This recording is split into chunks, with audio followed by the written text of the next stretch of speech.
Keys Guide to Freedom. I'm your host, Ron Keys. And today we're going to be talking about the economy. We're going to be talking about the psychological effects that Americans are waking up and seeing that, hey, maybe America's not that great.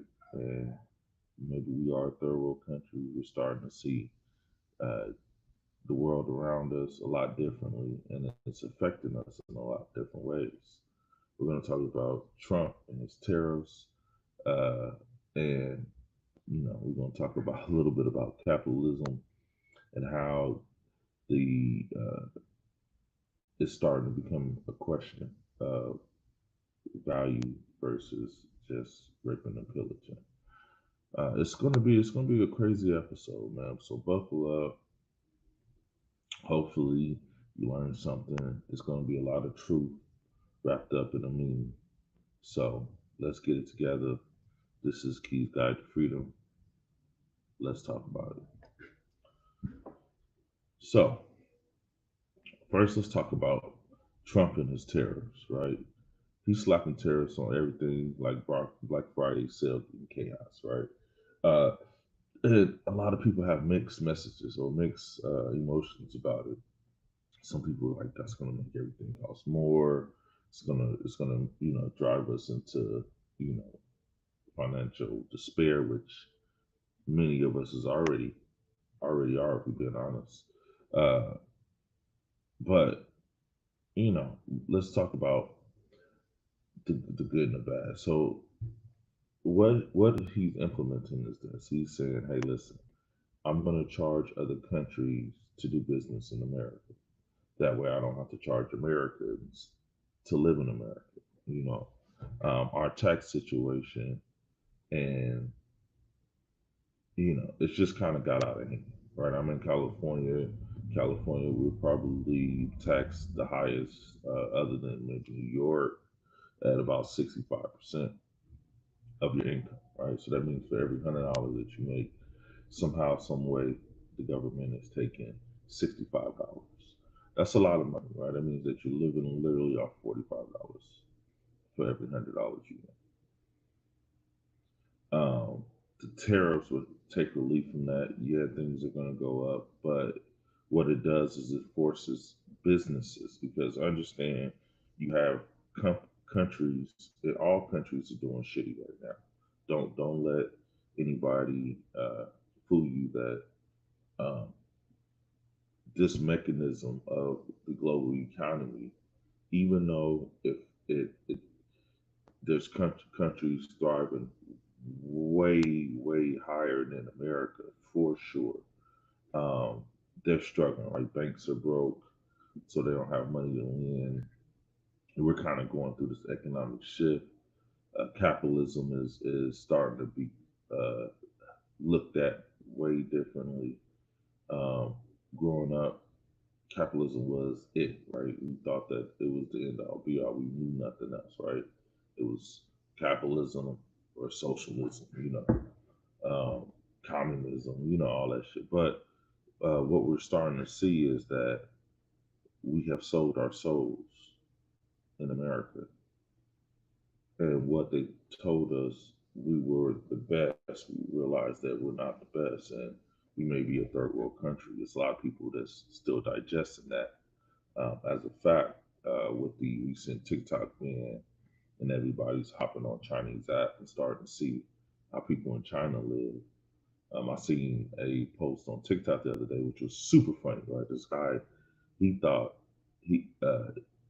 Ethiopia was mud huts and stuff like that, because every picture that we ever seen, that's what it was. And then he's looking like, wait a minute, they've been pushing that these African nations are third world countries, but they look better than we do. You know what I mean? Homeless is, it's a eye opening experience. And I was having this conversation with a young man the other day, and I was just telling him, you know, basically America is pretty much where everybody comes to sell their shit. Um, we are the consumers of the world, right? So anybody that has something to sell, this is the market that they want to sell to, right? Um, and when you start looking at things like that, and Trump, like him, hate him, or whatever, he understands that too. So what he's saying is, listen, y'all want to sell Americans your shit, you're gonna have to either pay us, and basically we're gonna tax you to do business here, to sell shit to the people, or you're gonna have to start bringing your businesses here. There's so Canada is on the chopping block. The Canadian government and American government going back and forth about these tariff situations, and as of today, they kick in effect. So now the businesses in Canada are looking at it like, hey, listen, forget this. Most of my business is done in America. What happens if we just move our business to America? And what they're looking at is, well, if we do that, we'll save money on corporate tax. America is more corporate friendly. Um, we got access to it, and we can escape this 25% tariff, and our business won't go down. So they're starting to look at, neighboring towns, Ohio, and saying, hey, listen, this might be a better move for us to make. And it's going to change the landscape of how business is done in America. And I think it's going to work. I think it is. Just because America is built on capitalism. So what he's going to end up doing is sucking. So let's say this real quick. A lot of the reason why a lot of the manufacturers and a lot of the production in America halted because for a while the statement was true, you can get cheaper labor somewhere else, but that's because the price and the barrier of entry was so low. Before, our government was like, we'll just tax the people, bringing anything over here and just sell it to us. And they had back then deals where instead of them paying America, they was just paying whoever ran that department. Right, I give you $1 million, you give me a pass, I can sell as much stuff as I want, and everything is fine. And a lot of politicians made a lot of money, but in return, America into the toilet. So now that everybody has to now pay to do business here, it changes the landscape of business. Now they're starting to look at different ways. Like, listen, it might be easier for us just to pick up and move to not California, move to America. And what that does is it brings jobs. It brings that stability financially to America, and Americans get to keep more of their money. Um, you know, do I have a crystal ball? No, but I think I think it might work out, y'all. But in retrospect, or in comparison, something has to be done, and this is, I believe, a step into the right direction. It's going to be rough, and it's going to be, it might not be a smooth transition, and the markets are feeling it, right? The next thing is, uh, when it comes to capitalism, the younger generation is not feeling it at all, and these are the leaders of tomorrow. So when you're looking at things like this, you have to understand that um, they're in a shared economy, right? Thrift town businesses is booming. People want to buy. Like, you can't keep buying new stuff, because where's all the old stuff going to go? It's a whole disaster in itself. So now, this new generation, they're growing up with sharing, right? Ride share, they share cars. They have I seen a commercial about sharing a bike. They're buying used clothes like crazy. They don't even want new clothes. You know what I mean? Which helps out the environment, but it also speaks to another issue of what exactly do we need, and what exactly is healthy? Is there a happy medium between a healthy capitalism and a healthy type of social economic consciousness, right? So that's going on as well. At the same time, where our financial system is being switched over from the old SWIFT system to the new quantum financial system, which is cryptocurrency, blockchain technology, the tokenization of real world assets, excuse me, the birth of uh, just a whole new digital financial structure where you have uh, complete transparency on who's doing what with what money. And for the gangsters of the world, it is a difficult transition because um, you don't really, once you reach a certain level of wealth, you really don't want people to know how much money you really got because, people might turn on you. So I feel like there's going to be talks in the future of either how do you conceal that or how do you disperse that in a healthy way? Because you don't want to cripple innovation. You don't want people to see that there's a ceiling and not strive to be the best they can be financially. But there has to be a happy medium, right? You shouldn't have trillionaires running around and extreme poverty at the same time, right? There's only so many yachts you can buy. At some point, you should there should be some type of consciousness with the social economic structure of the world around you. The have and the have nots, the gap has gotten ridiculous, and the the sentiment is, well, y'all lazy, and you have the same 24 hours, and what you do with yours dictate what your life, and what I do with mine dictate mine. But how much can you get before you know you starve the world around you and they start to look at you for food or ask food? So there's a happy medium there. All right. Um, so yeah, I think the tariffs are going to help. I think the regulation of crypto is um, going to make millionaires.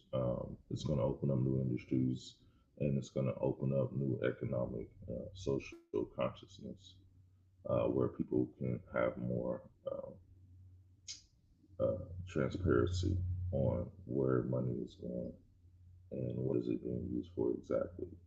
Another thing I want to talk about is war because uh, 3 months ago we were on the brink of World War III. Right, it was almost imminent. We seen it coming.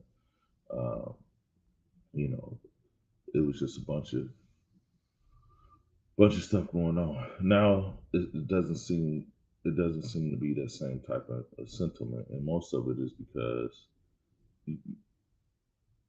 war is never really good for anybody but a small few. It's good to shake things up and to draw new lines in the global um, economy, but we have a new global economy, and no one's really feeling where they're trying to do business, and everybody's pretty much uh, the same, right? You got nukes, I got nukes. We all set them off. Ain't nobody gonna be here, so it's a lose lose situation. You know what I mean? Uh, it's just now trying to figure out how everybody uh, can live in some type of harmony. And I think over the next couple of years, that's going to be a real big struggle. We might have that universal basic income coming. Uh, the reason why I say stuff like that because it doesn't make sense in the long run. You can't just keep um, having these uh, financial disparities without any correction before the poor turn on the weak, right? Because right now there's way more poor than there is rich, and even though you can go and move to more desirable places, at some point the poor is going to figure out how to find you, and they're going to turn on you. and it's going to be bad. So it's in the super wealthy's interest to look back and say, okay, how can we fix this situation? If not to save you, but to save myself, right? They tried killing us. They tried poisoning us. They tried, all kind of things to reduce population, to neglect this problem. But it's just going to persist until it's a real fix. And you can't just, destroy a large part of the population because you want to keep your shit and you don't want to share.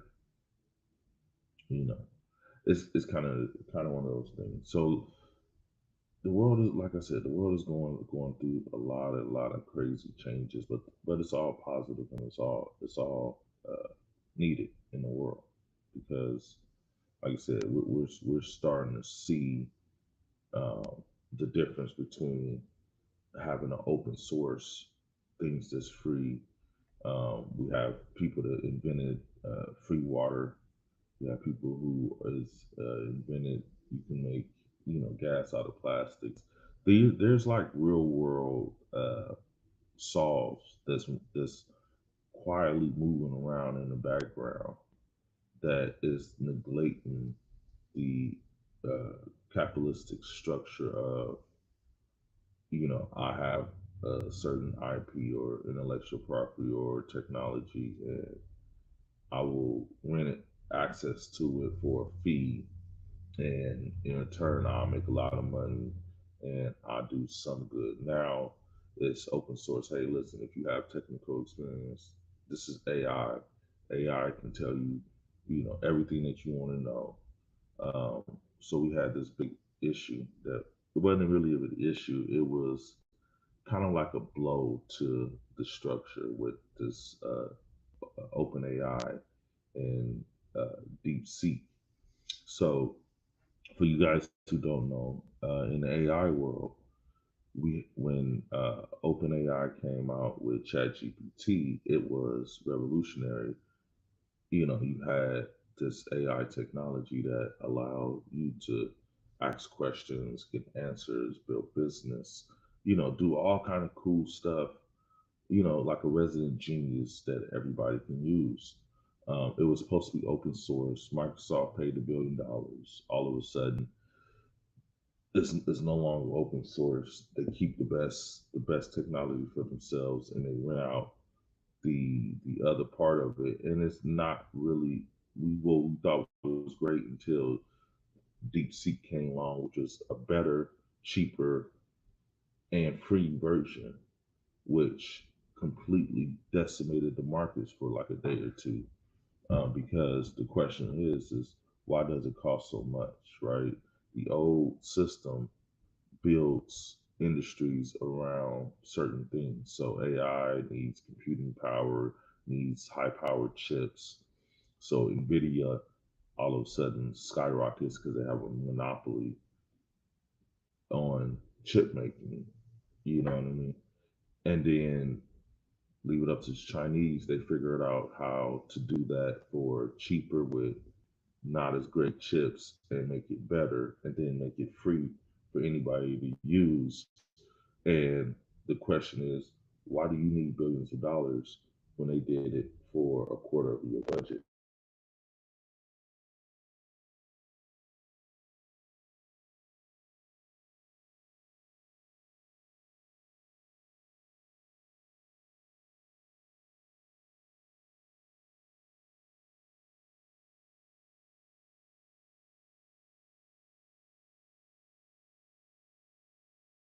Station do is the way we've been going the only way to go, right? And the answer is no. There's a better way. Um, there's corporate greed, and it's really starting to kind of be exposed in a lot of different ways. There's a sentiment of just make everything available for those who can use it and they can grow in different ways, and it does better for humanity. So Capitalism is really under the radar right now. I think it's going to end up having to make some psychological changes as far as how it thinks and how it operates as a machine, as a mechanism for power. Because as long as we have things like this that come to fruition, where people are able to access the technology, it's not hoarded with the few, and they only have the opportunity to use it and to capitalize it in degradation of everything around them, so they can be here and everybody else is here. I think those days are coming to an end. What do you guys think? I don't know. So that's kind of what happened with the deep sea situation. So let's talk about the identity of America, and I'm gonna close it with this. So as of right now, America is starting to realize that uh, not only we're not the best, but we kind of suck, and America has a spirit about them that is maybe different from anybody else, because we once was a superpower, and we once was a great country, but it came at a horrible price of the degradation of everything and everybody else around us. And as life happens and as universal laws prevail, it all those things has come upon us. Our streets are not safe. Our schools are shit. Um, you know, we starting to realize that you know the price that the price of things is not the value of things, and everything is way overpriced and way undervalued. And when you're starting to compare it to different places that they told us was crappy, you realizing that they're not crappy. They're light years ahead of us in every single way. Um, so there's this, first the truth is going to piss you off, and then it's going to set you free, right? We're at that point where we're pissed off. We're like, we've been lied to. This ain't it. You know, um, I seen a thing the other day where we have different diasporas in Africa opening up their borders to Black Americans. I don't know if it was real or not, but I seen a post from apparently the president of Nigeria giving the African Americans 24 hours to get the hell out of the country. And when I seen that, I cringed a bit because uh, here people packing up and they're selling all this stuff in America and they're moving to this foreign country that is supposedly welcoming them with open arms, and due to geopolitical issues that a person that has nothing to do with the reason why they're in your country has been making moves. You say, hey, listen, y'all got to go. If you have businesses, they'll be nationalized in 24. It's almost like you just robbed them. You doing the same thing, and I'm like, bro, see, America problem is our problem, and I'm talking to us. America problem is our problem. America is our home, and the powers that be only know what they know, right? That the psychology that they have is one, even though they might not admit it, of scarcity, right? I have to have, in order for me to have, I have to take from you. And we are abundant people, and this is an abundant place. It's just been manufactured to kind of move and act almost like a European nation, right? Europe land is not as fertile, right? It's a colder, harder place to live in a lot of parts of Europe. So for the people that's coming from that type of environment, they don't really understand the environment. I'm in California, right? We have sunlight 24/7, right? There's our soil is fertile. We can plant fruits, we can plant trees. There's things that we can do just if everybody just planted fruit trees instead of all these other weird trees, we have abundance of food source, healthy food sources where anybody can go and pick. But the way the structure is set up to keep you in a situation where you always dependent on somebody else, and that person has the power because you depend. But our innovation and the way we think and the way we try to help is needed right now in this country in a major way. There's other countries that understand our talents better than we do. So they're panhandling us to come over there. But at the end of the day, I believe it's a mistake because at the end of the day, they're there to exploit our talents. And once they're done, they might kick you out. So why go to a foreign land where you have enemies all around you that's smiling, acting like your friend until they get what they need from you, and then they turn on you? Why not stay home? We have a lot of problems, true, but um, the world is changing. America is changing. Um, the racism isn't really a topic because I think, and I'm gonna say this sparingly, white America are starting to wake up and realize that hey, it's not about race. It's about economics. And economically, we're in a situation that we don't need to be in. And it was manufactured for it to be this way. And it can be changed as long as we work together. We need them, they need us badly. So, you know, we have to look at the world, look at our problems as our problems. And we have to address them as such, and we have to have a uncomfortable conversation about things that was done, not really even that, things that need to be done, and how to go about it to benefit the world around us. Because as Americans, we're losing in a global society. It's not about um, black, white, Mexicans, immigrant. It's about rich and poor. And the rich has been feeding off the poor for so long that, they're fat and we're starving. And now that, you know, they can't get no more blood from our veins, they're just going to pop up and leave. They're going to go somewhere else, right? They have options. Um, their problems are not our problems, right? There's a sentiment because LA fires burned a lot of houses down.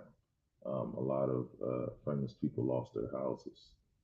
But here's the difference between, uh, and I don't want to blanket it because there's some people that lost everything they had and they don't know what to do. And for those, my heart go out to them.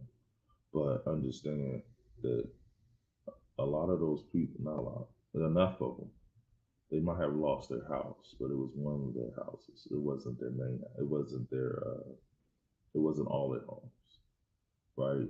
They have money. They can go pick up, start another place.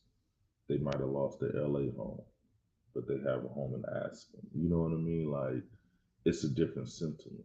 And I'm not hating on nobody for being affluent. That's the goal. This is Keith's Guide to Freedom. We're not trying to be broke. But what I'm saying is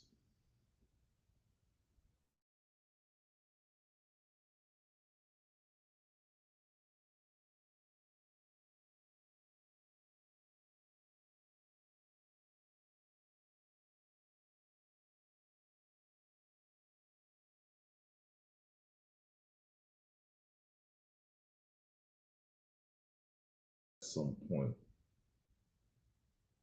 it had to come to a close. And this is that time. This is your boy TK and I'm out. Think about that.